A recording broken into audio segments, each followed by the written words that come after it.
دوستان عزیزم، درود و مهر. اگه دنبال یه غذای متفاوت و خوش عطرین، این پلو مخلوط هندی دقیقاً همون چیزیه که باید امتحانش کنید.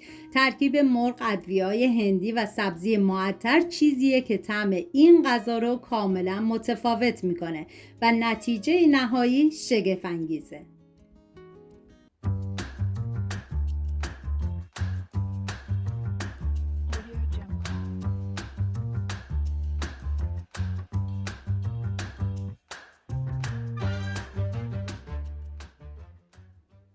نیاز به 600 گرم سینه مرغ داریم که طبق ویدیو خورد کنید. شما میتونید ترکیبی از ران و سینه مرغ هم استفاده کنید.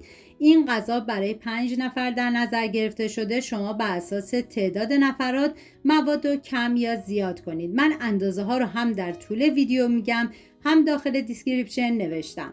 بعد از اینکه مرغ رو خورد کردم، ریختم داخل یه ظرف. ادویه ها شامل ادویه گرام ماسالا، ادویه کاری، پودر تخم گشنیز، نمک، فلفل سیاه و پاپریکا هستش و باید 3 عدد فلفل قلمی تندم استفاده کنید، ولی اگه تندی غذا رو دوست نداشتین میتونین از فلفل قلمی شیرین استفاده کنید. 3 حبه سیر رو رنده کردم به مرغ اضافه میکنم و 3 قاشق غذاخوری ماست که شما از هر نوع ماستی که دوست داشتین میتونین استفاده کنید و 3 قاشق غذاخوری هم روغن. تو همین مرحله باید زنجبیل تازه رو رنده کنید. 1 قاشق غذاخوری سرپر اضافه کنید که من به خاطر شرایطم حذف کردم، ولی شما حتما استفاده کنید چون طعم مرغ رو فوق‌العاده میکنه. هم میزنم تا همه مواد با هم دیگه ترکیب بشن و به مدت 2 ساعت مرغ رو میذارم داخل یخچال. نیاز به 5 عدد پیاز داریم که به صورت خلالی خورد میکنم. ببینید برای مرحله آخرم ما نیاز به پیاز داغ داریم، ولی من از پیاز چیپسی استفاده کردم. شما اگه پیاز چیپسی نداشتید مقدار پیاز رو توی این مرحله بیشتر کنید و بعد از اینکه پیاز طلایی شد مقداری از پیاز داغ رو بردارید بذارید کنار. داخل تابه مقداری کره ریختم. بعد از داغ شدن پیاز ریز شده رو میریزم، هم میزنم، زمان میدم تا پیاز طلایی بشه. من غذاهای ملل زیادی درست کردم و همچنین غذاهایی که با مرغ درست میشه.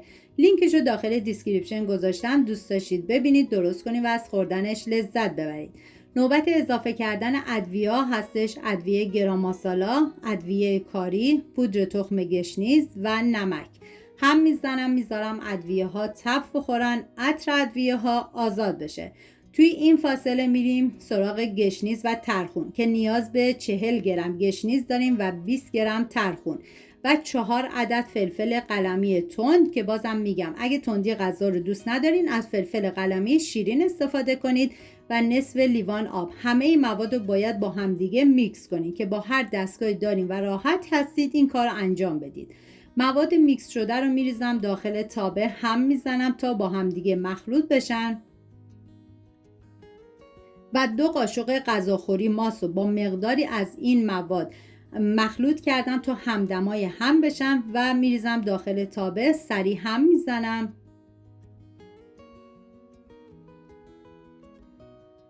و بعد از 2 ساعت مرغ‌های مزه‌دار شده رو از یخچال خارج کردم، میریزم داخل تابه. چیزی که این غذا رو متفاوت میکنه تعادل بین ادویه ها، مرغ آبدار و عطر سبزی های تازه است. یه ترکیب ساده اما با طعمی ماندگار که واقعا ارزش امتحان کردن داره. و حالا مقداری زیرم بهش اضافه میکنم.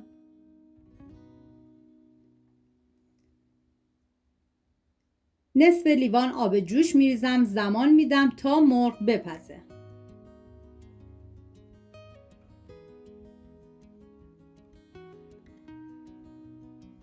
بعد از اینکه مرغ به این مرحله رسید دیگه حرارت رو خاموش میکنم.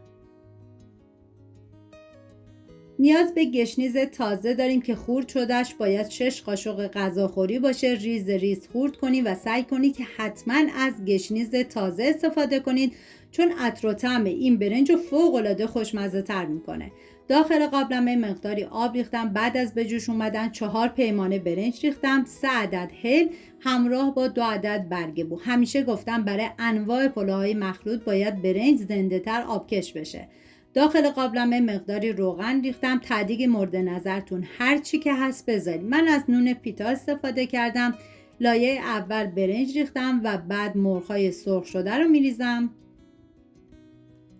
پیاز سرخ شده هم که تو مرحله اول بهتون گفتم که بعد از سرخ شدن بذارید کنار، تو همین مرحله استفاده میشه که من از پیاز چیپسی استفاده کردم و مقداری هم گشنیز تازه میریزم. دوباره برنج رو میریزم و مرغ، لایه آخر برنج و مقداری گشنیز تازه همراه با پیاز چیپسی و زمان میدم به مدت 1 ساعت و 15 دقیقه دم بکشه.